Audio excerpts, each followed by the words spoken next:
سلنا طميم زلو نسعلنا شقاب نفسه تأسر فتحلنا فحزبوا لدك ما أكبلنا سجابير أملاخنا سلام عليك أن أخم من مسكنك سلام كتحضرنا دمان لمنك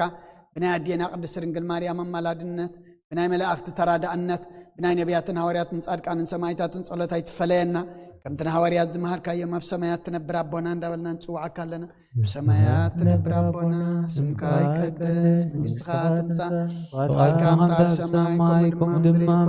نعلات انجرانا لما هبنا نانس بدلهم كم زحادقنا بدلنا حسنا لقلنا فادنا فتنا يتتونا منجست حيل انقرن للعالمنا كيما امين قدس جبريل ملاك سلام لك فلنا أخي دنقل سقاخو دنقل أدق زاهر بيتا سلام لك سوهي خبن السورة محسن برغيب وملي تسقى في السيد دسي بالكي حتياتنا وحفنا نافقر وندخي يس كريستوس من تنا محرت لمن النعمين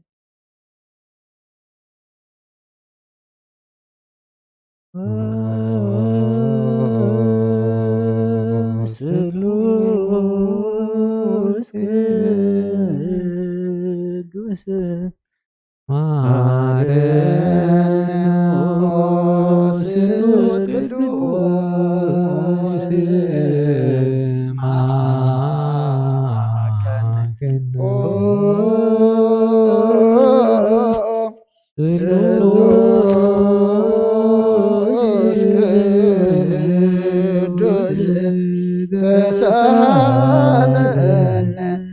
سجاز تملأ خودنجل مريم داسي بالكي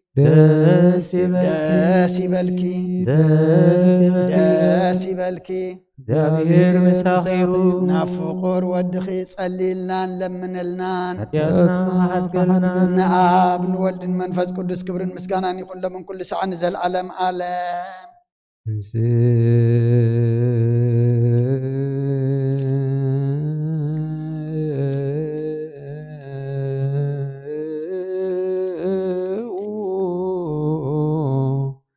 لا سلام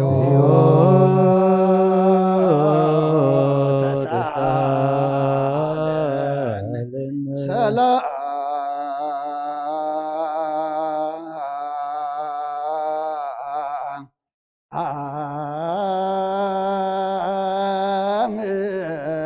لكل مسلم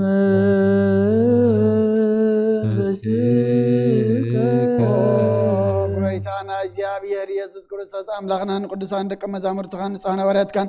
ነዝን ንስኻትኩም ትሪኦ ዘለኹም ኩሪ ብዛሕት ነቢያትን ጻድቃን እንደለይ ግና ኻይራእይ ነዝን ንስኻትኩም ሰምዑ ዘለኹም ክሰምዑ ደለይ ግና ኻይሰምዑን ናታትኩም ግና ዝርያ ዘሎ አንትኹም ሰምዓ ዘሎ እዞምኩም ጻትየን ዘሎ ከም ኣናውን ከማታቶም ቃል ቅዱስ ወንጌልካ ክንሰምዕን ክንሰርሕ ምጸሎት ቅዱሳን ብቕዓት ግበረና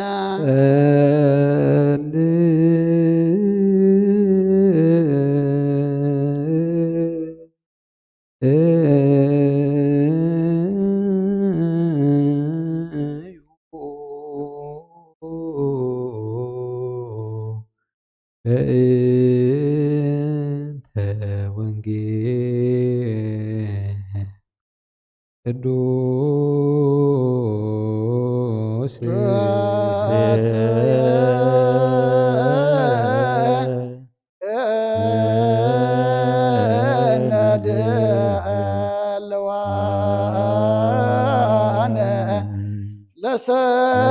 ለሰሚዐ ወንጌል ቅዱስ ጎይታ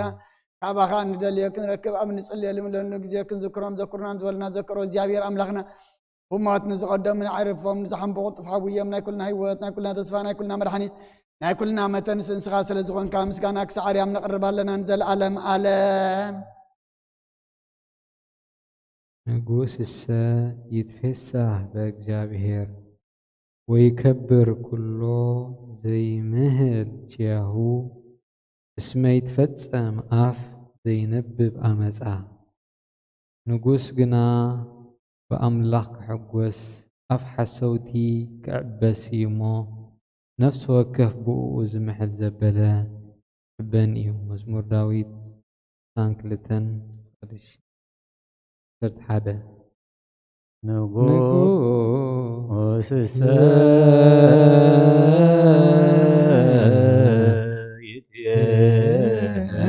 ይትየሳህ በእግዚአብሔር ወይከብር ኩሉ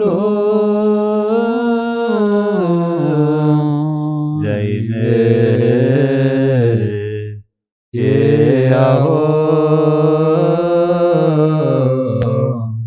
እስመ ይትፈጸማ ዘይነብብ አመፃ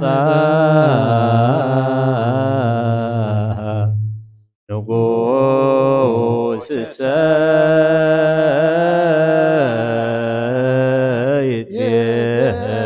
ይትየሳህ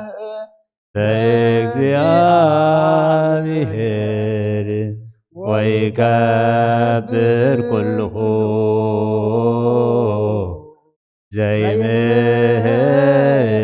ዘይምህያሁ እስመ ይትፈጸማ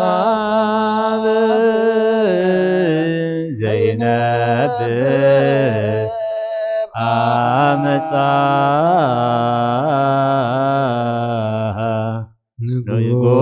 ንጉሥሰ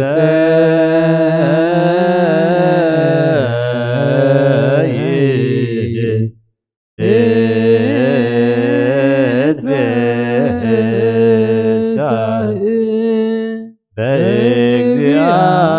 በእግዚአብሔር ወይከብር ኩሉ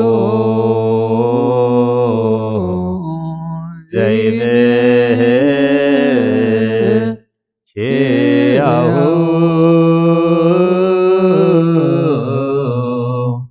እስመ ይትፈጸማ ዘይነብብ አመፃ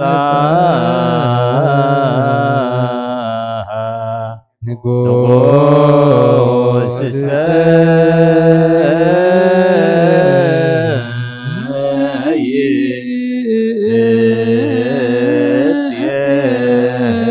ይትየሳህ በእግዚአብሔር ወይከብር ኩሉ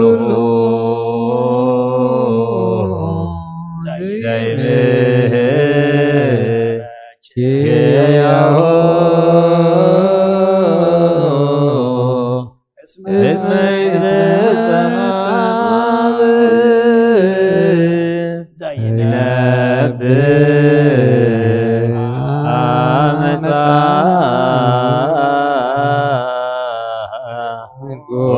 ንጉሥሰ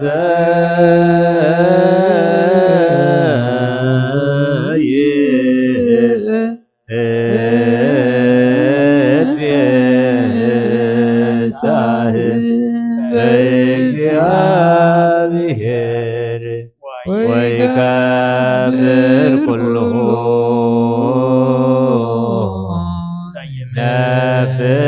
ዘይነብብ እስመ ይትፈጸማ ዘይነብብ አመፃ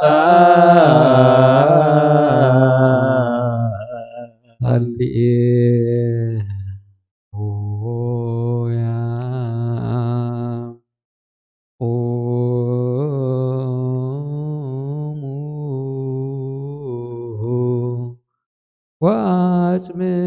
ወአጽምዑ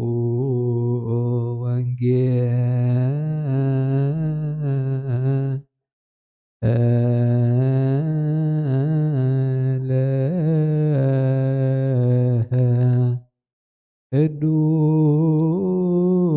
ቅዱሰ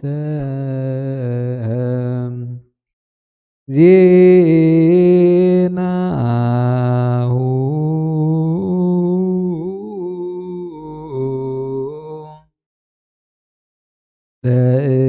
ለእግዚእነ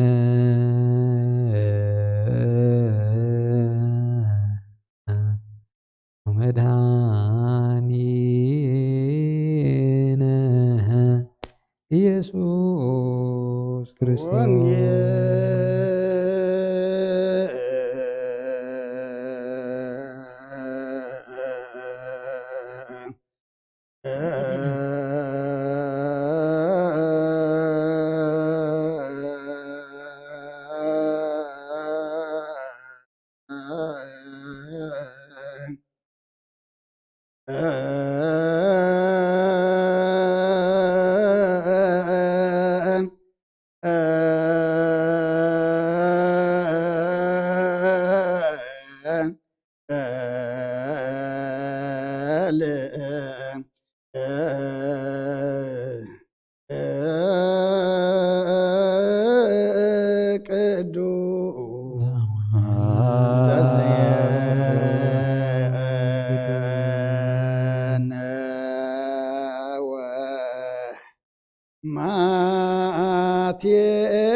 ማቴዎስ ቃለ ወልደ እግዚአብሔር ስብሐት ክርስቶስ እግዚእየ ወአምላክየ ኩሎ ጊዜ መሐረን የድማ ቅረበለል ወንጌልካ ምርሓን ሓይልኻ ደግፈና ክብርና ሓዲካ ተዓረቐና ከመሕረትካ እምበር ከንበረልና ይትኺደልና ወዲ ሰብ መወዳእቱ እንተፀበቀ እሞ መወዳእታ ኩልና ፀበቀልና ንበል አቡነ ዘበሰማያት ሰማያት ነብር አቦና ስምካ ይቀደስ መንግስትኻ ትምጻእ ፈቃድካ ከምታ ኣብ ሰማይ ከምኡ ድማ ምድሪ ይኹን ዕለት እንጀራና ሃበና ንዓና ዝበደሉና በደሎም ከም ዝሓደግናሎም በደልና ናበሳና ንሕደገና ካብ ክፉ ኣድነና እምበር ፈተና ይትህትወና መንግስትን ሓይልን ክብርን ዘለዓለም ናትካ እዩ ኣሜን። እዝእትየ ማርያም ናይ ቅዱስ ገብርኤል መልአክ ሰላምታ ሰላም ለኩልኹ ዜናኺ ድንግል ኢኺ ብስጋውን ድንግል ኢኺ ኣደ እግዚአብሔር ጽባኦት ጎይታ ሰራዊት ሰላም ለኩልኹ ንስኺ ካብ ኣንስቲ ብርኽቲ ፍረከርጾም ብሩኽ ኦ ለተጸጋ እግዚአብሔር ምሳኺ እዩ ኦ ፍስሕቲ ደስ ይበልኪ ኃጢአትና ሰሪየልና ናብ ፍርቂ ወድኺ ኢየሱስ ክርስቶስ ምእንታና ምሕረት ለምንልና ኣሜን። ወንጌለ መንግስት ወጽድቆ ዘአውፌና አውፌይኮ መንግስተ ሰማያት ቀሪባላ እሞ እመኑን ተነሱ። ቹርየስ ጎይታ ካብ ወንጌል ማቴዎስ ወደ መዝሙርን ሐዋርያን ዝንገል ቃል ባረኽን ክብረ መንግስቱን ዘለዓለም ዓለም ክብርን ምስጋናን ንዑ ይኹን። ወንጌል ማቴዎስ ምዕራፍ 18 ካብ ፍቕዲ 15 ክሳብ 20 ዓውኻ እንተበደለካ ኺድ ንስኻ ንሱን ኣብ በይንኹም ግን ሓዮ እንተ ሰምዓካ ንሓውኻ ረባሕካዮ እንተ ዘይሰምዓካ ግና በኣፍ ክልተ ወይ ሰለስተ ምስክር ኩሉ ነገር ክጸንዕ ሓደ ወይ ክልተ ምሳኻ ውሰድ። ንኣታቶም እንተ ዘይሰምዖም ከዓ ንማሕበር ንገራ ነታ ማሕበር እንተ ዘይሰምዓ ግና ከም ኣረሚን ከም ተጋውን ረአዮ። ኣብ ምድሪ ዝኣሰርኩሞ ኩሉ ኣብ ሰማይ እሱር ክኸውን እዩ፣ ኣብ ምድሪ ዝፈታሕኩሞ ኩሉ ድማ ኣብ ሰማይ ፍትሑ ከም ዝኸውን ብሓቂ ብለኩም ኣለኹ። ክልተ ወይ ሰለስተ ኮይኖም ብስመይ ኣብ ተኣከብሉ ኣነ ከዓ ኣብኡ ኣብ ማእኸሎም እየሞ። ክልተ ካባኻትኩም ኣብ ምድሪ ብዝልምንዎ ነገር ኩሉ እንተተሳምዑ ካብቲ ኣብ ሰማያት ዘሎ ኣቦይ ክወሃቦም እዩ ኢለ ከም ብሓድሽ እብለኩም ኣለኹ። ሰማይን ምድርን ክሓልፍ እዩ ቃለይ ግና ክሓልፍን ይበለ ክርስቶስ ደቀ መዛሙርቱ ንኣምን ቃለ ቅዱስ ወንጌል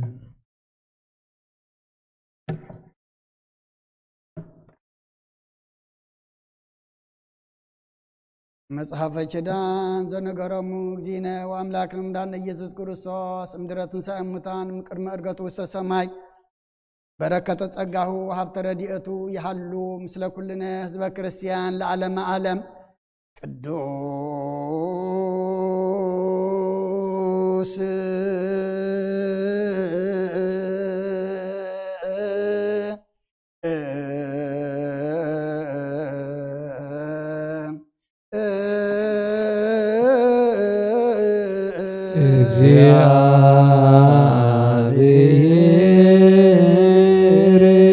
እግዚአብሔር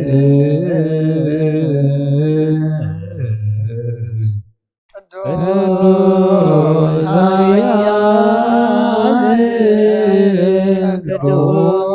ሕያው ዘይመውት ዘተወልደ እማርያም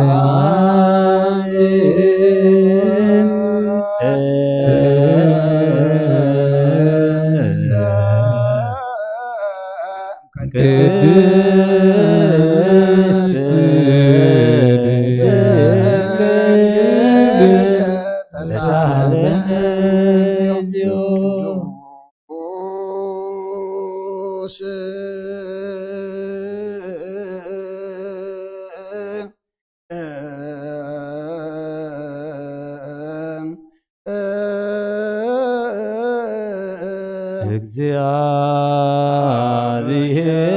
እግዚአብሔር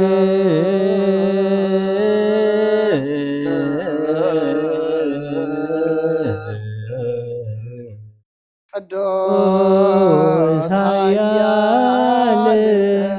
ቅዱስ ሕያው ዘይመውት ዘተጠምቀ ዮርዳኖስ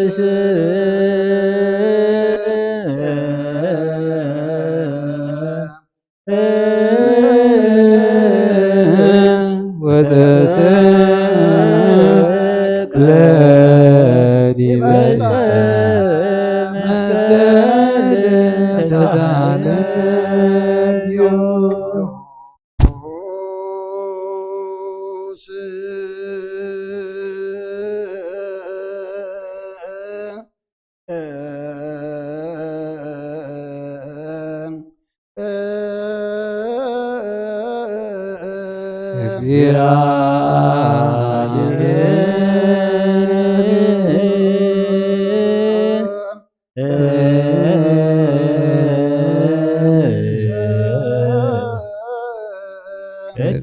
ቅዱስ ኃያል ቅዱስ ሕያው ዘይመውት ዘተንሥአ እሙታን አመ ሣልስት ዕለት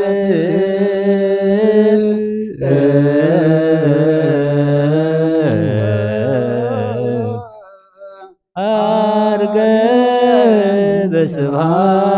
በስብሐት ውስተ ሰማያት ወነበረ በየማነ አቡሁ ዳግመ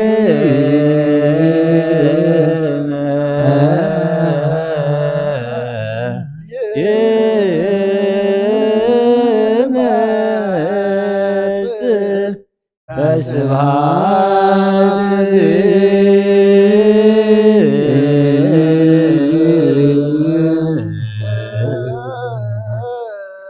ይኰንን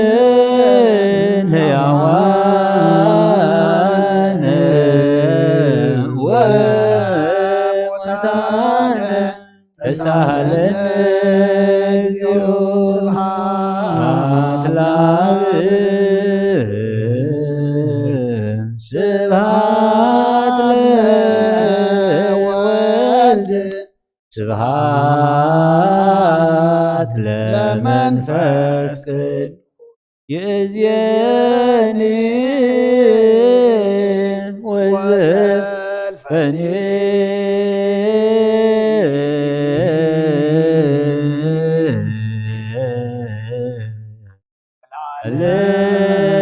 ዓለም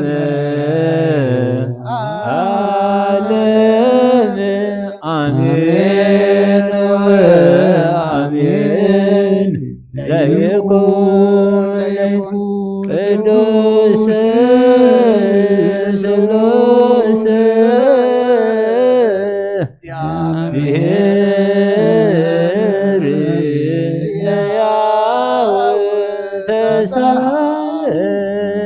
ጸጋሁ ለእግዚአብሔር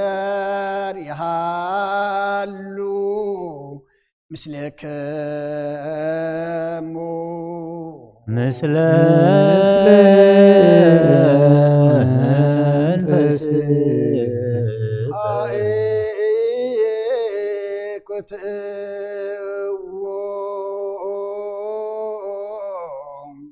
ኣምላክ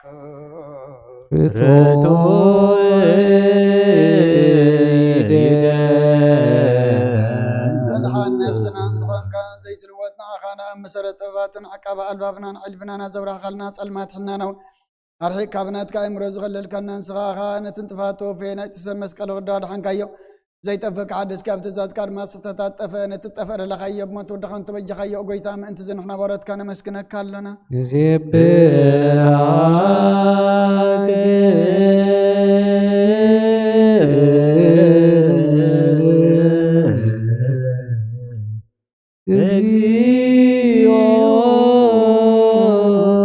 ጎይታ ንወድሰካ ኣለና ሊቃነ መላእክቲ ብዘይቋረ ምስጋና ማህሌት ቅዱስ ዘመስግኑኻ ኢኻ ጎይታ ዝኣጋዝቲ ብኣኩዴትን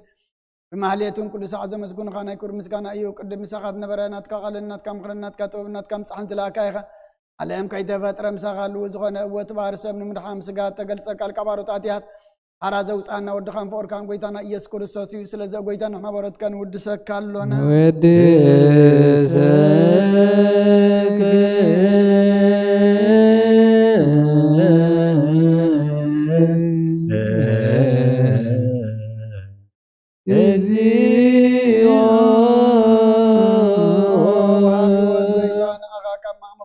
ሳልሳይ ጊዜ ውዳሴ ነቕርበልካ ኣለና ነፍሲ ትሑታ ዝርኢ ንጨንቕ መንፈስ ሸለት ዘይበለነቶም ተሰዱ ዝቕበሎም ዝረደሞ ነቶም ረግረጋ ሓትያ ተዋሒጦም ምሳኻይ መድሓን ጥምያት ዝሓልን ቅብዓ ዝበቀለሎም ዓርቂ መምናን ንጻድቃን ዝምስክረሎም ንንጹሓን ማሕደሪኦም ብጽድቂ ንዝጽውዕዎ ሰማዒ ንመበለት ከዳን ዘኽተማት ዝሃሊ ነታ ምራ ምስጋና እምነትን ጓዕ መንፈስን ኣብ ጸጋን ሓይልን ክትከውን ተኸለ ቤተ ክርስቲያን ቁን መራህ ዝህብ ወጎይታ ከየረብና ኩሉ ሰዓና ኻ እናወደስና ብዋምሳል መንግሥትኻ ብልባትና ንምስል ኣለና በኣኻን ብፍቕሪ ወድኻን ጎይታና ኢየሱስን ብምስጋናን ጽኑዓትን ዘለካ ንዘለዓለም ዓለም በእንቲ ኣከ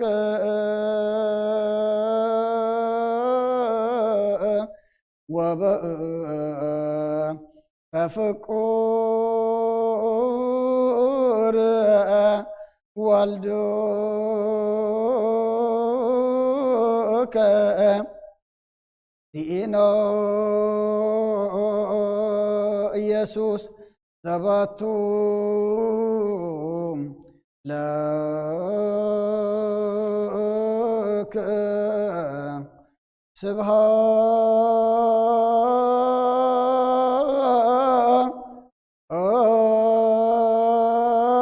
ስብሃት ወኢሕዝ ለዓለም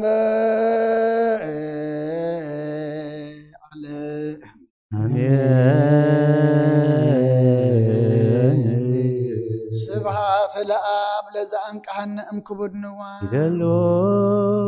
ስብሃት ለወልፎ ወሰነ እምፁንዕ ህማን ስብሃት ለመንፈስ ቅዱስ ለዝሃወፀነ እምኣርያም አሜን ይበሉ መላእክተ ሰማይ በኪዳነ ቃሉ ስሉስ በአካሉ በአማኑኤል ስሙ በማርያም ወላዲት ይለምነና መሐረ አምላክ መሐረና ይቅረብ ሀለ አምላክ ይቅረበለልና ቅዱስ እግዚአብሔር አምላክና ኩሉ ለመናዮ ለመና ተማህለልናዮ ምህልላ ስኻ ሰሚዕኻ መዓዝ ዘቁርር ረዘውርድ ኃጢአትና ዝድምስስ መገድና ዘቕንዕ ግበረልና ቅዱስ እግዚአብሔር አምላክና እዚ ኣብ ሃገርናን ኣብ ጎራብትናን ዘሎ ኩናት ድማ ንስኻ ሰላም ሃበና ንስኻ ቁርረልና እግዚአብሔር አምላክና መዓት ቁርረልና ምሕረት አውርደልና ከም ምሕረትካ እምበር ከም በደልና ይትኺደና ዝዓረፉ መንግስትኻ ውርሰልና ዝቆሰሉ ድማ እግዚአብሔር አምላክና ወስሎም ዘንነልና ስባሮም ጸግነልና እቶም ካብ ቤቶም ካብ ዓዶም ወፂኦም ኣብ በረኻን ኣብ ስንጭሮን ኣብ ዘይፈልጥዎ ቦታን ካሒሎም ዘለው ኣረገውትን ህፃናትን ሰጉትን ኣንስትን ድማ እግዚአብሔር አምላክና ንኩሎም ኣብ ዘለውዎ ጥዕና ሃበልና ጽላልኩኖም ቤትኩኖም ክዳንኩኖም ንስኻ እግዚአብሔር አምላክና ድራር ዕለትኩኖም እዚ ብዓለምና ውሪድ ዘሎ ሕማም ድማ ንስኻ ኣርሕቐልና ፈውሰ ምሕረትካ ለኣኸልና ይኣኽለኩም በለና ከምትን ሃዋርያት ዝመሃርካዮም ኣብ ሰማያት ትነብር ኣቦና እንዳበልና ንፅዋዓካ ኣለና ስምካ ይቀደስ መንግስትኻ ትምጻእ ፍቓድካ ከምታ ኣብ ሰማይ ከምኡ ድማ ምድሪ ይኹን ንዕለት እንጀራና ሎም ሃበና ንሕና ንዝበደልና በደሎም ከም ዝሓደግናሎም በደልና ንዕመሳና እንደገልና أب كفادنا نمبر فتنا يتتونا من قسن حيلن كبرن زلالم نتكا إما أمين أوزت يا مريم بناي قدس جبريل ملاك سلامتا سلام لك له لنا خير دنقليخي سقاخون دنقليخي أدي زابير صباحت كويتا سراوي سلام لك له سخكا أنس برختيخي فكرسخون برغي أو ملئتا صقا ديابير مساخيو أو فستي دسولكي أتياتنا أخسر يلنا نفتو ودخي يسوس كريستوس منتانا محرد لمن لنا آمين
اسم آب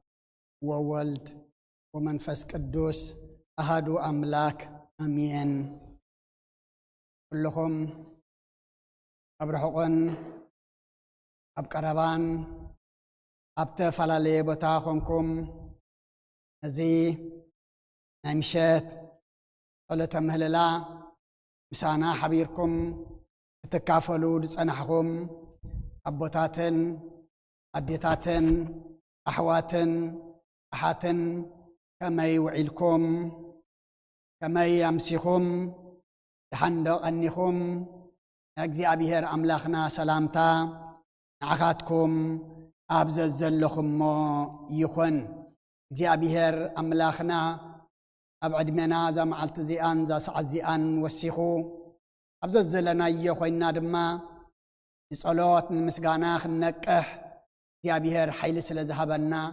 ጀወን ክብረን ምስጋናን ንዑኡ ይኹን ዘብጽሕና የጸሎት ተማህለልና የምህለላ ሰሚዑ እግዚአብሔር አምላኽና እቶና ዝምልስ ዓሳብ ልብና ዘስምር ድልየትና ዘማልእ እዚ ብዓለምና ወሪዱ ዘሎ ሕማም ድማ ኣርሒቑ ፈውሰ ምሕረቱ ዘውርድ نزي أبها قرنان أبقرابتنان زلو وقئن ورا وقئن دما زقرر سلام زمس دما يقبرلنا نقدم بلنا ونجيل ماتيوس عراف 10 تشمنته كافقد 10 تحمشته كساب 10 أنبيبنا نيرنا دقيمة كم ببائه حوغا انت بدلك إد نسغان نسون أبينكم قن حيو انت سمعك نحوغا ربح غيو انت زي سمعك قنا بعف كل التوي سلسة مسكر كله نقر كسان حدا وي كل التمسخ وسد نعتاتهم انت زي سمعهم كأن محبر نقرا اتا محبر انت زي سمعنا كم أرمن كم تقاون رأيو أم مدريز أسركم ما كله أب سماي أسر كونيو أم مدريز فتحكم ما كله دما أب سماي فتح كون كم زخون بحق بلكم علىه التوي سلسته كوينام بسماي بتأكملوا أنا أبو أما أخلم يمو كلتا خبخاتكم أم مدري بزلم من ونقر كله انت تسامعوا كابتي أب سماي زل أبوي كوهابهم أيو إلى كم بحدش إبلكم الله سماين مدرن كحل فيو قال يجنا أي كحلفني بلا كرسن دك أما زامرتو تلقالو إجابير أملاخنا مسجانا يبصحيو كم فقاد إجابير أملاخنا مبار نحجي أرسنا كاب قصر عسران 10 زلو للتخبخاتكم أم مدري بزم من ونقر كله انت تسامعوا كابت أب سمايا زل أبوي ووهابهم أيو نعين الزارب እግዚአብሔር አምላኽና መንፈስ ቅዱስ ልኢኩ ልሳነይ ቀብአለይ ንዓኻትኩም ንእትሰምዑ ድማ ናይ መንፈስ መሳውቲ ኣዛንኩም ክኸፍት እግዚአብሔር አምላኽና ሰናይ ፍቃዱ ይኹነልና ክልተ ኻባኻትኩም ኣብ ምድሪ ብዝልምንዎ ነገር ኩሉ እንተተሳምዑ ካብቲ ኣብ ሰማያ ዘሎ ኣቦይ ክወሃቦም እዩ ኣርእስትና እያ ግን መጀመርያ እንታይ እዩ ዝብለና ዘሎ ሓውኻ እንተበደለካ ኪድ ንስኻን ንሱን በይንኹም ግን ሓዮ እንተሰምዓካ ድማ ንሓውኻ ረባሕኻዮ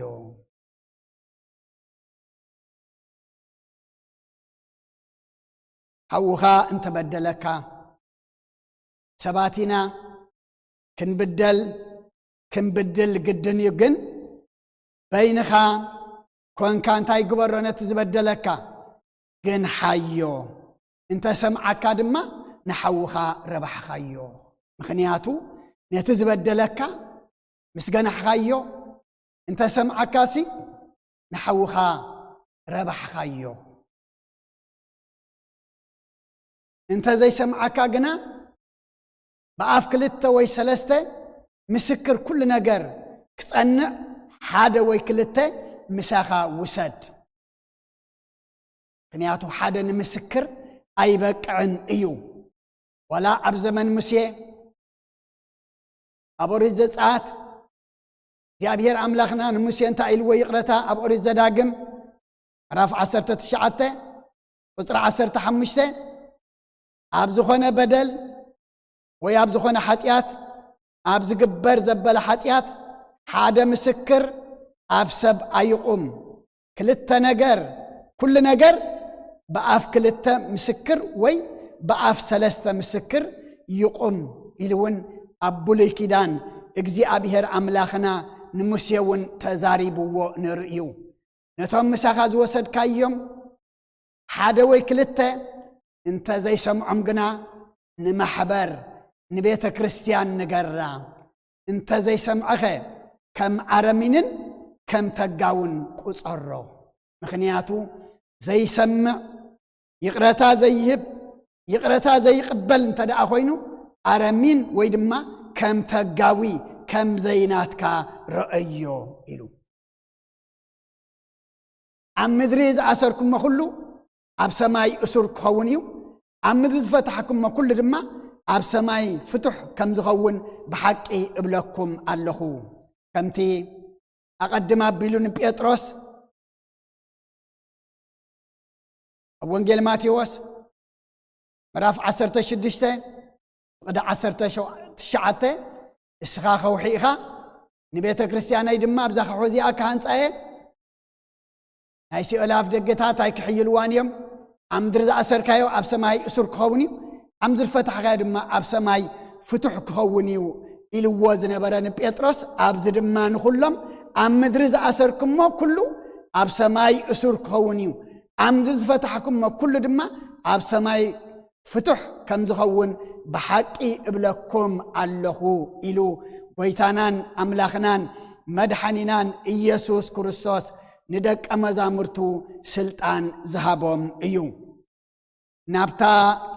ኣርእስትና ክምለስ እግዚአብሔር ኣብ ምንታይ እዩ ዝሰርሕ እንተ ደኣ ኢልና እግዚአብሔር ኣምላኽና ኣብ ሕብረት እግዚአብሔር ኣምላኽና ድማ ኣብ ስምምዕ እዩ ድሰርሕ እግዚአብሔር ኣምላኽና ኣብ ምብዛሕ ወይ እውን እግዚአብሔር ኣምላኽና ኣብ ምውሓድ ዝምልከት ኣምላኽ ኣይኮነን ኣምላኽ ኣብ ሕብረትናን ኣምላኽ ኣብ ስምምዕናን እዩ ዝምልከት እሞ ክልተ ወይ ሰለስተ ኮይኖም ብስመይ ኣብ ተኣከቡምሉ ኣነ ኸዓ ኣብ ማእኸሎም እየ እሞ ክልተ ካባኻትኩም ኣብ ምድሪ ብዝልምንዎ ነገር ኩሉ እንተተሳምዑ ካብቲ ኣብ ሰማያት ዘሎ ኣቦይ ክወሃቦም እዩ بزل من ونجر كل انتا انت قبروا انت تسامعوا مخنياتو حبرات سممع انت دعالي عب كل انت يالو عوتالو عب سدرابيت عب حدار حبرات سممع انت دعاليو عبيت هالو سلام هالو بركة هالو ولا عب هاجرون حبرات تليو سممع تليون معبال الله ناي هاجر عبيت ناي هاجر صبق نجرون الله أما إجزي أبيهر أملاخنا أشحات بمئكابنا أمايت بمئكابنا زي كونس كلتا ويسلستا بسمي انت دا أتأكبكم أنا أما أخلكم اللهو مسبلة عم مدري بتل من ونجر كله انت تسامعهم دما كابت أبسما ذل عبوي كوهابكم ايو إلى كم بحدش ابلكم اللهو أبوتات أديتات أحوات أحات اجزي أبيهر أملاخنا أم إكابنا انت إذا حتى النازلو مئكابنا بسممع مئكابنا دما بحبرات قون امو كابتا بسماي زلو عبونا دما زدلنا ايو كم زوهابنا زدلنا ايو دما كم نقبل ايو زنقرنا زلو لومين صلوتنا زعقتو زلو لومين لمنانا دما زعقتو زلو انت دعالنا حبرات سلزت فانا مسممع دما سلزت فانا ايو مزمور داويت مزمور سلاسان سلستن قصر حده نهو سناي ونهو أدام سبيهلو أهاو هبره انه أحوات بحده حبيرهم كنبروس كنداي سناين كنداي طعمان ايو انه احوات بحدا حبيرهم كنبرس كنداي سناين كنداي طعمان ايو اب حبرات اب سممع اب حبير كمنبر انت يالو سنا يالو طعم له بركات الله امو املاخنا نعانا انت ايوز حتى النازلو بزل من ونجر كله انت تسامعه تسامعنا تلمنا تسامعنا تسألنا تسامعنا نبقزي أبيهر تقريبنا تسامعنا دما نبقزي أبيهر عوياتنا انت دا أقربنا أملاخنا قالوا أي حسنيو كابتا أبسما يزل عبوي كل انتاي قبرم يزبلنا زلو كوهابهم ايو امو حتيتنا ملس لسأنالو نابق زي أبيهر قريبنا ملس لسأنالو اللو دو زي أبيهر ديو أبيو زي أبيهر ديو سقيتو زي أبيهر ديو زي سمع خوينو أيكونن حسابنا نمبر فح زبالة خوينو حبرة تنبرات فينا عمان قنا نمبر زي أبيهر سممع سئنا نمبر صلتنا بحبرة صلتنا بسممع انت دا أخوينو زي أبيهر كل جزيان تايو كأربائيو أوريا قدس بيتروس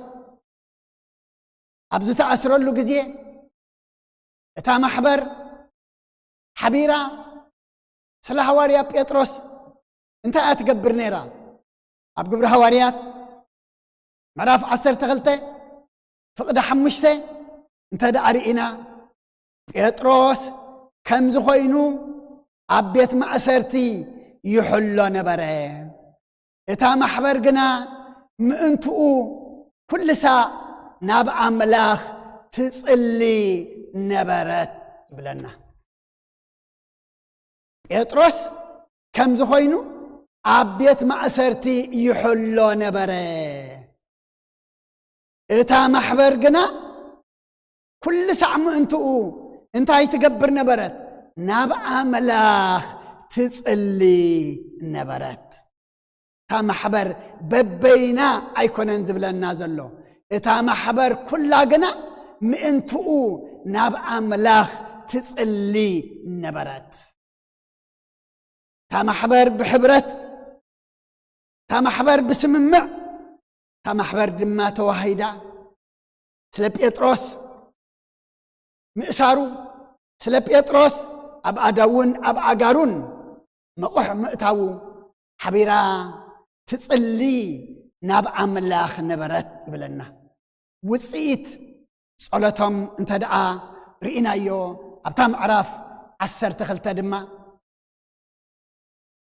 معصو بيت مقدس بعصو بيت مأسرته تعطي خلو بلاخ دي ابيهر نبيتروس كاب مدقاسو نقنيقو مستنسو اتمقاو واحد ما كاب اداون كاب اغارون انتاي كونه تفتح معصو بيت مقدس بيت مأسرته دما ترحومو بيتروس دما نابتا سليو بحبار كوينا بسممع كوينا اتصلي نبرت بيدما كدا يبلنا كبرنا املاخ يكون ابوتات اديتات احوات حات لم حمام لم حاتيات لم مكرا لم شجر لم كل نجر اب علمنا كم خوينو زعسرنا اب علمنا قيدو زحزنا بزح نجر الله امولمي حبيرنا ناب املاخ سلا كلو نصلي سلا كلو بسممع ناب እግዚአብሔር نلمن امو اتي نبيتروس ملأخو لإخو مقاوحو زفتحه معصب بيت مأسرتي كفيتو دما ناسا زوصئ كاب كلو كفتحنا كلو تعصونا خفتلنا كل زخبدنا دما كقللنا لمي እግዚአብሔር املاخنا حبرتنا يدللو لمي እግዚአብሔር املاخنا سممعنا يدللو لمي እግዚአብሔር املاخنا سلامنا دما امنغنا يدلي الله نصل كلنا نلمن كلنا እግዚአብሔር كون حتى تعلنا جن امدري بظلم ونجر كله انت تسمعوا حسابنا ببين خوينو እግዚአብሔር دما افحز بلن اببين نجر دما ايركبنيو እግዚአብሔር ابسممع እግዚአብሔር دما اب حبرت ايو زلو زي مسممع زي محبار نخلو ايو زقود زي اصليلنا له زلنا بيت بزته فلالي اقحت زته تحازئيو ببين خوينو ايكونن بيت كوينو زلو انتاي دا اتخلو اقحت عنجاتي حاسين خنه كله ننحدحدو تسامعو ننحدحدو تتححزئيو بيت كوين زلو ويتا ببيئل زبول غرو بحلق آغاننتي غيرو يون آغاننتي زوصهم زلو مسبلوو أبوانجيل ماتيوس مراف 12 قصر 25 انتا إلو قويتا إيسوس حسابا فليت بلام نحد حدات فلاليت كل من قصيت عنه نحد حدات فلاليت كل ختما ويس بيد ما ايتنبرن ايا فح زبلت جزا سبعي سبيتي قلعو ببينهم حسابهم ببينهم دليتهم انت دعا خوينو اتابيت انت ايتخون تعنم بر ايتنبرن تفرس امبر ايتقصلن ايا لومي روحو كيكدنا ازي اب غرابتنا تجمر خوينات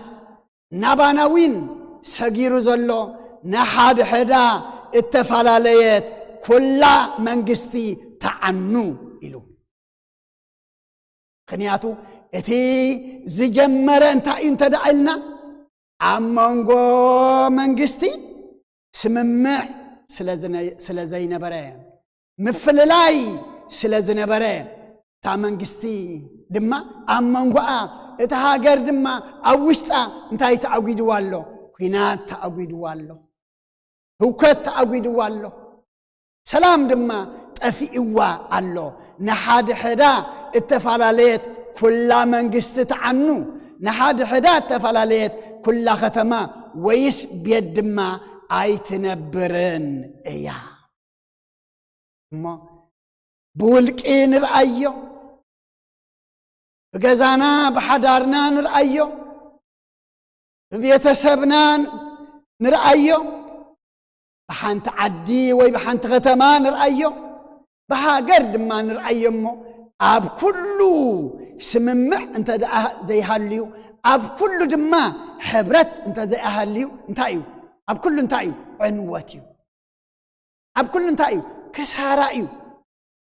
اب كله دما انتايو صبوق نجر دما يلان مالتيو مو بولقي اب حدارنا اب بيتسبنا بهاجر درجة እግዚአብሔር ካባናንታ ይዝደልዘሎ ስምምዕ ይደልሎ ሕብረት ይደልሎ በስምምዕ በሕብረት እንተ ደዓ ኮይና ንእግዚአብሔር ለሚናዮ እግዚአብሔር ድማ ዝደለናዮ ከም ዝህበና እብለኩም ኣለኹ እብላለሁ እግዚአብሔር እንተይሉ ኢሉ እዩ አብ እግዚአብሔር እወ እዩ እሞ አቦታት አዴታት አሕዋት አሓት እዚ ሁሉ እንሪኦ ዘለና ጠንቂ ዘይምስም ማዕና እዩ ጠንቂ ዘይምሕባርና እዩ ጠንቂ ሓደ ዘይምዃንና እዩ እሞ ምልስ ኢልና ክልተ ወይ ሰለስተ بسمي أبتأكبكم له أنا أبو أما أخلكم إيامو كلتا خبغاتكم أم مدري بزلم من واجر نجر أنت تسامعوا كابت أبسما يزل عبوي كوهابهم إيو إليه كم بحدش إبلكم الله ما نحنا نفس ممع نحنا ناب حبرات نحنا ناب سلام انتدعا متسينا صلوتنا دما بسممع بحبرت بحدنت انتدعا خوينو كلتا نخون سلسته كاب እግዚአብሔር መልስለና ካብ እግዚአብሔር ዝሓተትናዮ መቀባል ኣለና ካብ እግዚአብሔር ድማ ዝደለናዮ ድማ ምምላ ኣሎና መንግስቲ ንመንግስቲ ኣብ ሓንቲ ሃገር ፍልልይ ዝኸውን ዘሎ ሎሚ ንሓደ ሕዳ ተፈላለየት ኩላ መንግስቲ ተዓኑ እሞ ነሰብህል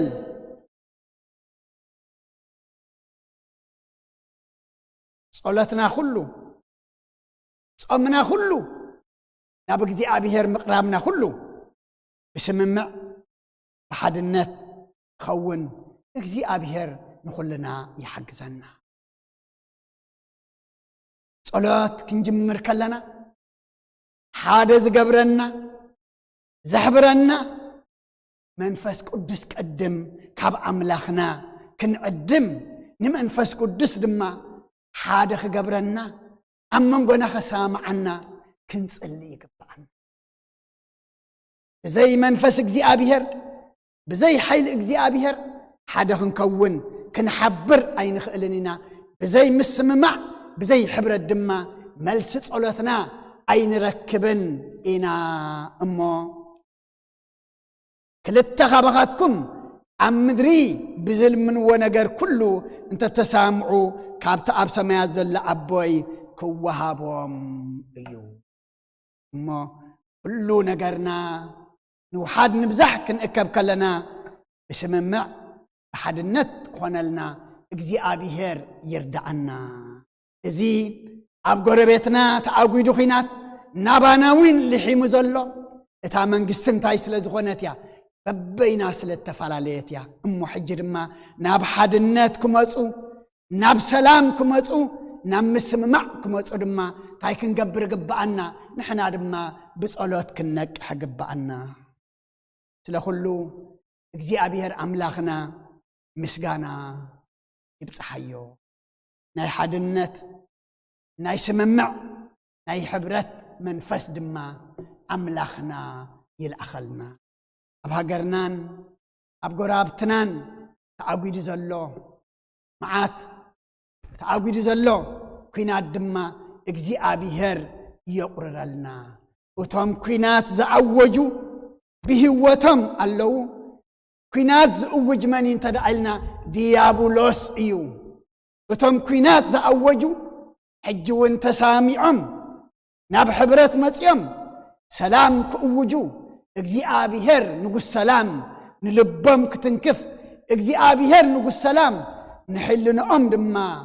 وقعت أثر كنت اللي يقبعنا اجزي أبيهر ناي امن لبوتيو ناي سقال بي حبا ممو ناب سلام ناب زتي كما تصدما اجزي أبيهر يحق الزم وتم زتأفقو زلو منعسي اتوم اكالوم زغدل زلو منعسي اتوم قبحبح زبل زلو حصانات اتوم بيتوم عدم حديقم فح إلهم زلو افقدو اب عينهم اب امرهم كمصوم مو ناب سلام كحسبو اجزي ابيهر نغ سلام لبم يتنكف صوتهم يسمعنا سلام دما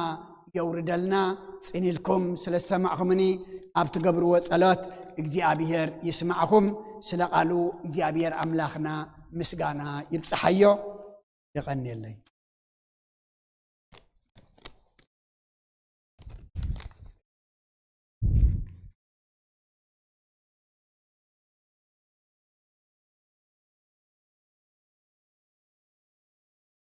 ህዝበ እግዚአብሔር ከመይ ጸኒሕኩም سابز ساعات زي بهوت بسلام عقيبو أبز قدوس بباعي أبز قدوس هاقل قلوت كنساتف قدوس فقادو سلازخونا لنا فتارينا أملاك قدوسان ناي بحر مسقانا يبسحيو أتي ببونا ببيك أشوالدة تنساعي غيروز مهارنا تقسسنا زمعدنا زلبمنا تسفا ذهبنا نام نسحاز صوعنا قدوس أملاخنا كبرين وداسين أملخون سجدتين نعيخون نبونها سلة زمهارونا سلة زكافولنا قال إخزابير قال هوت يسمع لناين توم مذكري زي حزنا كمون دونجينا زعتنا أبونا كابزي نايز علت زي قدوس وانجيل عرف 18 كاب 15 ساب 10 زلو نباب بفلا يارستجن اب 19 زلو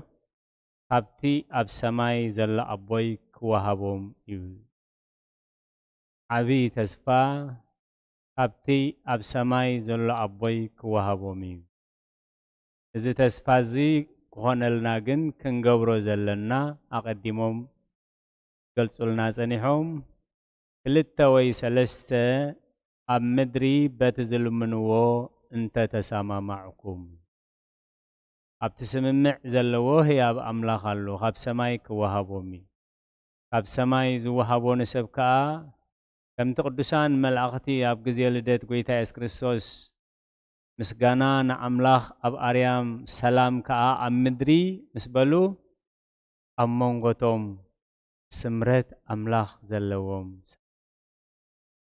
سب مس أملاخ حبرت انتليو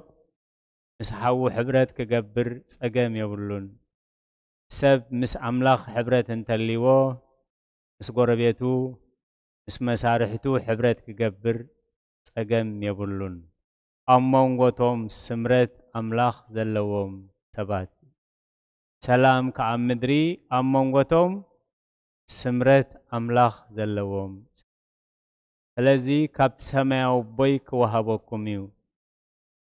سلام كوهابوكميو محرت كوهابوكميو عدقت كوهابوكميو برخت كوهابوكميو أزيز وهابوكم جن بتت سامعوه بتت لمنوه بتت إكبوه حق إني حبرت ناي صدقي حبرت ناي سلام حبرت ناي حدقت حبرت أنت عليكمي أبونا أسعب أبيلون زابير نبيت كريستيان ذهبا سلطان أبوانجيل ماتيوس معرف عسر شديشة كاب عسر شومنتق ساب عسر شعته نسخة كوحيها نبيت كريستياني كا أب كوحي سرتال له بيت كريستيان نزي سلام زي نزي حبرت حقنيا حبرت زي نعرك حبرت من انت كتمرح من انت كتعلي نبيت كريستيان كم زتوهبا عيو بيت كريستيان مخانو يما أبونا كمهرنا صنيح همومو بيت كريستيان نسلام كتعيي نعرك كتعيي نبرخت كتعيي ننسحا كتعيي عيو بيت كريستيان يما أبونا كذكرنا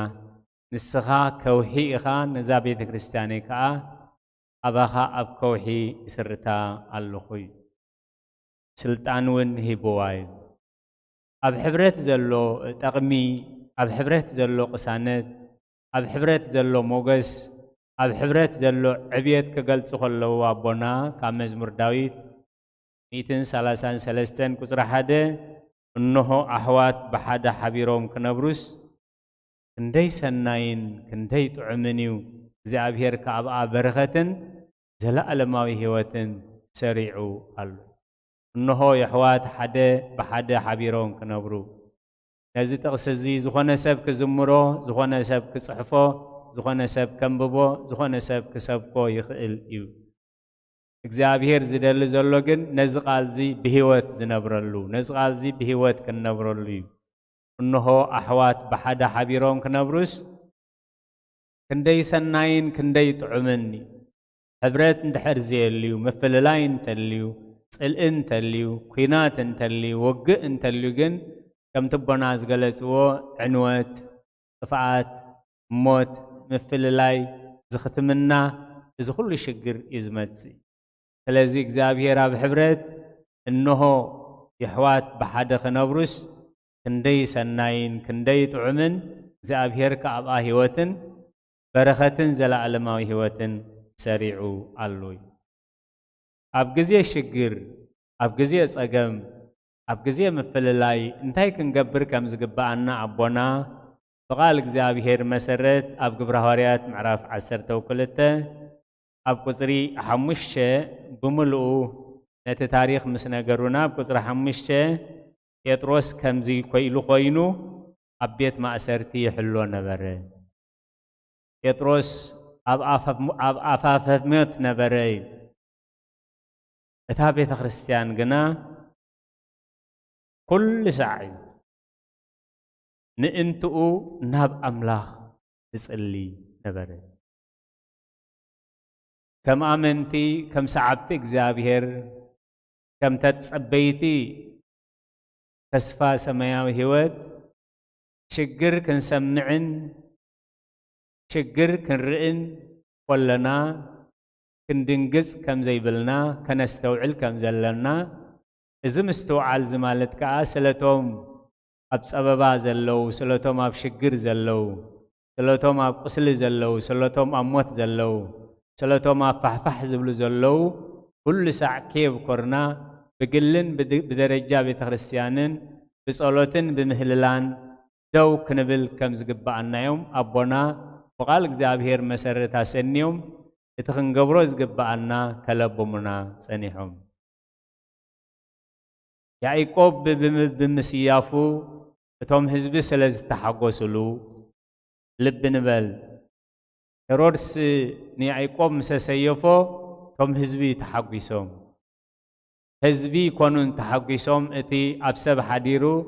ደም ሰብ ዝሰቲ መንፈስ ርኹስ እዩ እቶም ህዝቢ ተሓጒሶም ሄሮድስ ከዓ ህዝቢ ዝሕጎሰለይ እንተኾይኖም ንጴጥሮስ ከዓ ኸዳግሞ እሞ ይዕርዮም ከንጨብጭቡለይ ይዕርዮም ክስዕቡኒ ኢሉ ሓሲቡ ሓሳብ ሄሮድስ ይኮነን ናይቲ ኣብ ሄሮድስ ሓዲሩ 144,000 ህፃናት ዝቐተለ መንፈስ ርኹስ እዩ እግዚአብሔር ምስትውዓል ይሃበና ስለዚ እቲ ህዝቢ ክሕጎሰሉ ምእንቲ ሎሚ ኣይኮነን እዚ በዓል ምስ ሓለፈ ኢሉ ጴጥሮስ ኣብ ቤት ማእሰርቲ ነበረ ጴጥሮስ ኣብ ኣፋፈፍ ሞት ነበረ እዩ ጴጥሮስ ንሞት ተፈሪድዎ ነበረ እታ ቤተ ክርስቲያን ግን ኩሉ ሳዕ ከይህብኮረት ምእንቲ ጴጥሮስ ትጽሊ ምእንቲ እሱር ትጽሊ ነበረት ምእንቲ እሱራት ትጽሊ ነበረት ምእንቲ ቶም ኣብ ጭንቅን ኣብ ፀበባን ዘለው ትጽሊ ነበረት ኣቦና ኣትሪሮም ከለብሙና ጸኒሖም እዮም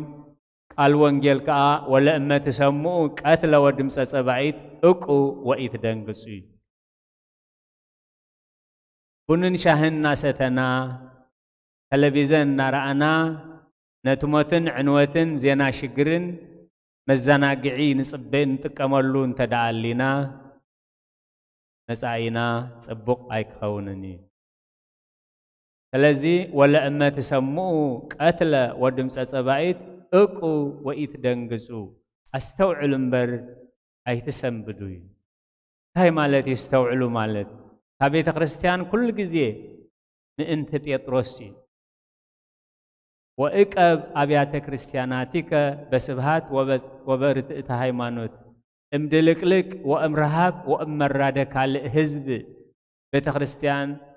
ናይ ወትሩ ጸሎታ እዚ እዩ ካብ ዕግርግርን ካብ ህውከትን ካብ ዝኹሉ ኣድሕነና እዩ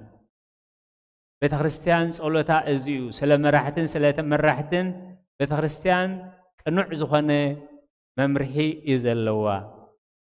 ናይ ምትግባር ጉዳይ ግን ናህና ጉዳይ ይኹን ሃቦ ዘእንበለ ስህተት ይእቀብ ልቦና በሃይማኖት ውስተ ስነ አምልኮትከ ኢላ እግዚአብሔር ትጽልዮ ጸሎት ብቕኑዕ መገዲ ክንመርሕን ክንምራሕን ምእንቲ ክሕግዘና እዩ ስለዚ እታ ቤተ ክርስቲያን ምእንቲ ጴጥሮስ ምእንቲ እሱራት ምእንቲ ጉፉዓት እዚ ዝወርድ ዘሎ ሓዊ ኣብ ዝባነ ይወርድ እንደዝህሉ እዚ ዝወርድ ዘሎ ሓዊ ኣብ ገዛ ይወርድ እንደዝህሉ እዚ ዝወርድ ዘሎ ሓዊ ኣብ ደቀ ይወርድ እንደዝህሉ እዚ ዝወርድ ዘሎ ሓዊ ኣብ ሕዋተይ ይወርድ እንደዝህሉ እዚ ጸገም እዚ ኣባይ እንደዝህሉ ኢልና ኣባና ይፍጸም ከም ዘሎ ርኢና ናይ ብሓቂ ብርኪ ክንከፍል ንብዓት ክንከፍል እዮም ኣቦና ደጊሞም ደጋጊሞም ንዓና ብግልና ትኽንገብሮ ዝግባአና ከምዚ ክገብሩ ኣለዎም ኣይኮነን ትኽንገብሮ ዝግባአና ከለቡሙና ጸኒሖም ግብረ ሐዋርያት ምዕራፍ 12 ቁጽሪ 5 ደጊምና ክንሪኣ እታ ቤተ ክርስቲያን ግና ምእንትቶም እሱራት ከየብኮረት ኩሉ መዓልቲ ትጽሊ ነበረት ዝለመነ ስለ ዝውሃብ ከዓ ገና ኣብ ገዛ ተዓጽዮም እናጸለዩ ከለዉ እዩ ጴጥሮስ ኳሕኳሕ ኣቢልዎም ስለዚ ሓንቲ ሕፃን ቆልዓ ጴጥሮስ መጺኡ ጸሎትኩም ተመሊሱ ጴጥሮስ እግዚአብሔር ነቲ ኣዋጅ ናይ ሞት ናብ ምሕረት ለዊጥዎ ጴጥሮስ መጺኡ ምስ በለቶም ቆልዓ ብምዃና መንፈስ ጴጥሮስ ያርአ ኢሎም ይቕበልዋ ኣይከኣሉን ንሳ ግን እግዚአብሔር ንሕፃናት ስለ ዘለብሞም ነገረ ቃልከ ያበርህ ወያጠብብ ሕፃናት ልበ አምላኽ ዳዊት ነገር ቃልካ ንሕፃናት የለብም ከም ዝብል ጴጥሮስ ክመጽእ ኣይክእልን እዩ እናጸለዩ ከለዉ ኳሲ ድሮ ጸሎቶም ተመሊስሎም ከለውን ሰባት ስለ ዝኾኑ መንፈስ ጴጥሮስ ያርያ እምበር ጴጥሮስ ክመጽእ ኣይክእልን እዩ ጴጥሮስ ካብቲ ማእሰርቲ ካብቲ ሞትቲ ክሰገር ኣይክእልን እዩ ብርግጽ መንፈስ ጴጥሮስ ዘይኮንኩስ ጴጥሮስ የርኤ ኢላቶም ሓንቲ ሕፃን ቆልዓ ደጊምና ታሪኽ ነንብቦ ጴጥሮስ ኣብ ኣፍ ሞት ነበረ ጴጥሮስ ንሞት ተፈሪድዎ ነበረ ጴጥሮስ ሰይፊ ይሰሓለሉ ነበረ እታ ቤተ ክርስቲያን ግና ኩሉ ሳዕ ከየብኮረት ምእንቲ ጴጥሮስ ትጽሊ ነበረ ሎሚ ስራሕና ዝኽኸውን ሎሚ ሓሳብና ዝኽኸውን ሎሚ ጉያና ዝኽኸውን ወአምላኽ አምላኽ ፍትሒ አምላኽ ምሕረት አምላኽ ሰላም ዘናኒ ቁስላት ኢኻሞ ኢልና ሎሚ ንአምላኽ ከነዘክሮ ራይ ጥዑም ቃል ኢልና ከይነሓልፍ ብስም ቅድስት ቤተ ክርስቲያንና ብስም ባቦና ይምሕፀን ናይ መወዳእታ አቦና ዝሃቡና ጥቕሲ ማቴዎስ 12:25 ቤት እመተናፈቀት በቤናቲሃ ይትቀውም ቤት ገዛ እንተበበይንና ትፈላለ ገዛ ኣብ ገዛ ሓንቲ ዓድን ተፈሪሱ ገዛ እንታይ ከም ዝኸውን ነንሕድሕዳት ትፈላለ ቤት ነንሕድሕዳት ትፈላለ መንግስቲ ኣይትቀውምን እያ ክሳራ ዕንወት እሞ ስለዚ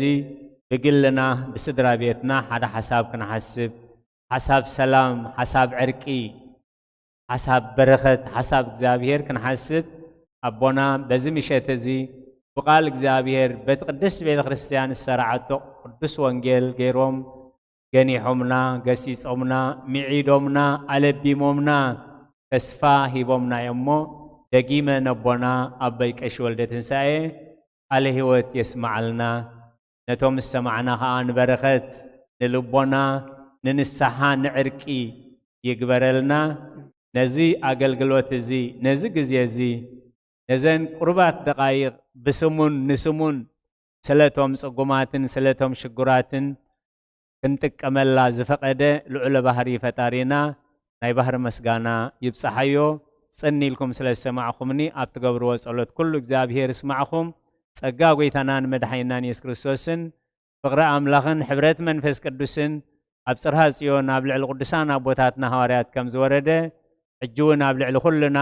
ዕጽፍን ድርብን ኮይኑ ይረድ ስለ ቃላቱ እግዚአብሔር ዝተመስገነ ይኹን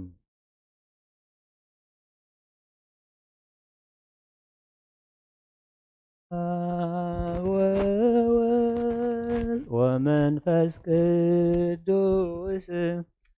ወመንፈስ ቅዱስ ምስጋና ይኹኖ መድኃኔ ክርስቶስ መድኃኔ ክርስቶስ ብስም ቅዱስ ስምካ ብንጹሕ ሕሊና ብንጹሕ ሕሊና ዙርያ መቅደስካ ንርከባሎና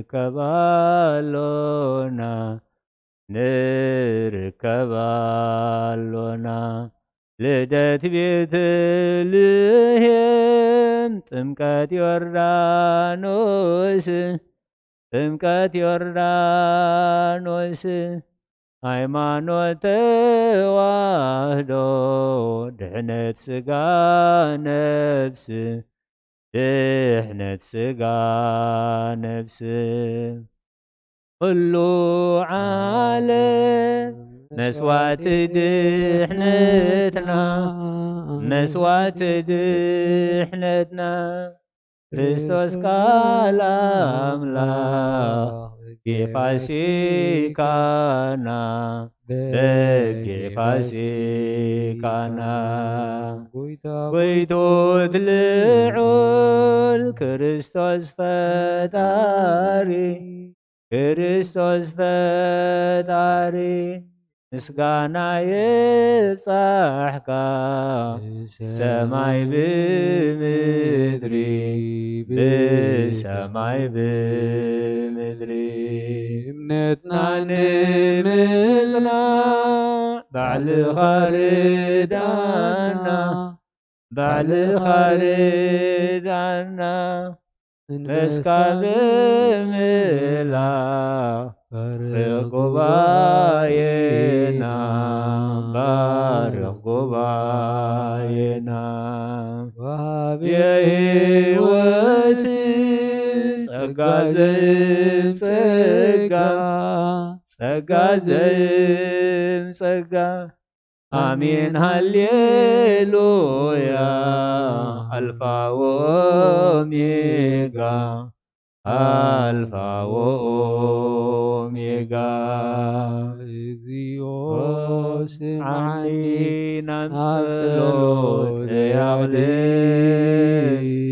ስቃይቲ በል ብንብዓተይ እግዚኦ ስምዓኒ ናብ ጸሎተይ ኣቕልብ ስቃይቲ በል ብብቕያተይ ስደተኛ እየ ትሕቲ ጽላልካ ጋሻ ከምቶም ኣቦታተይ ኩሎም ስደተኛ እየ ትሕቲ ጽላልካ ጋሻ ከምቶም ኣቦታተይ ኩሎም ከምቲ ንዘኬዎስ ኣብ ቤተይ ምጻኒ ብዓይኒ ምሕረት ጠምተኒ ከምቲ ንዘኬዎስ ኣብ ቤተይ ምጻኒ ብዓይኒ ምሕረት ጠምተኒ እንተ ጠመትካዮ ኢየሱስ ኣብ መስቀሉ ትድሕኒኻ በቲ ቁስሉ እንተ ጠመትካዮ ኢየሱስ ኣብ መስቀሉ ትድሕኒኻ በቲ ቁስሉ ነፍሰይ ናብ ኣምላኽ የማዕቁባ ደወይ የልዕል ናባኻ ካብ ምቕማጠይ ተንስየ ኣብ ቅድሚኻ ተደፊአ ኣምላኺኻ እሞ እምልኸካ ንጉስ ኢኻ እሞ የንግሰካ ነፍሰይ ናብ ኣምላኽ የማዕቁባ ደወይ የልዕል ናባኻ ኣብ ምቕማጠይ ተንስየ ኣብ ቅድሚኻ ተደፊአ ኣምላኺኻ እሞ እምልኸካ ንጉስ ኢኻ እሞ የንግሰካ ሰይ ናብ ኣምላኽ የማዕቁባ የልዕል ናባኻ ምቕማጠይ ተንስየ ኣብ ቅድሚኻ ተደፊአ ኣምላኺኻ እሞ እምልኸካ ንጉስ ኢኻ እሞ እንግሰካ አሜን።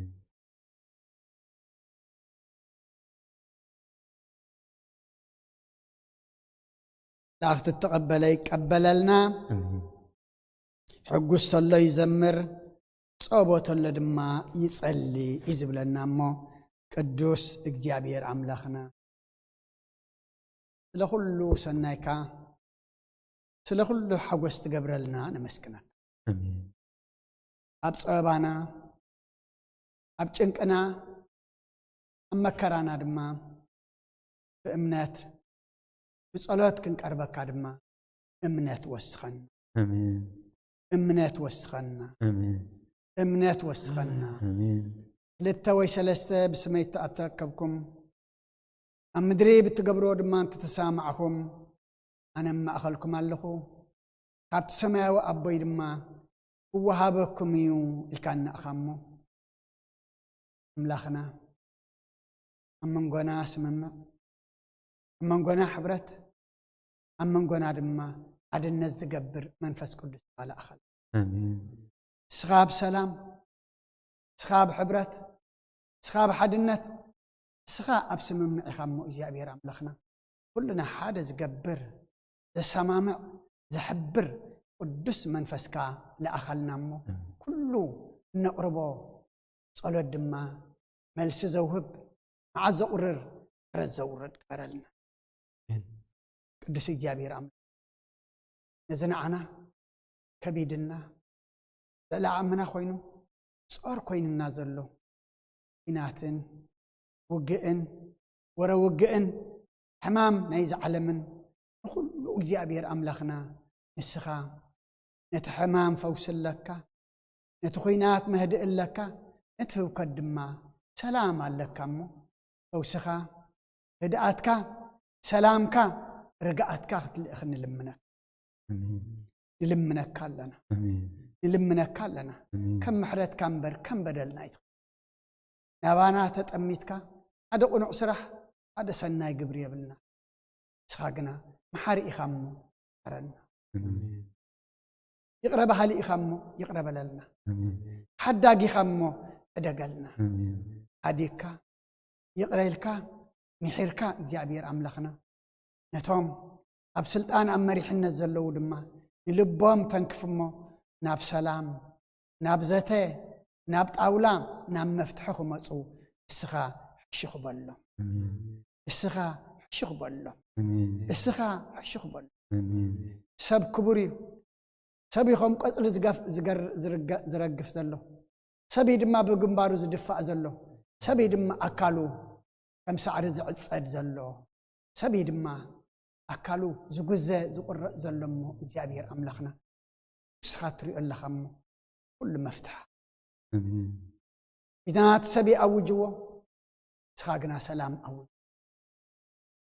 سخاقنا سلام أوج نتي أب زمن داويت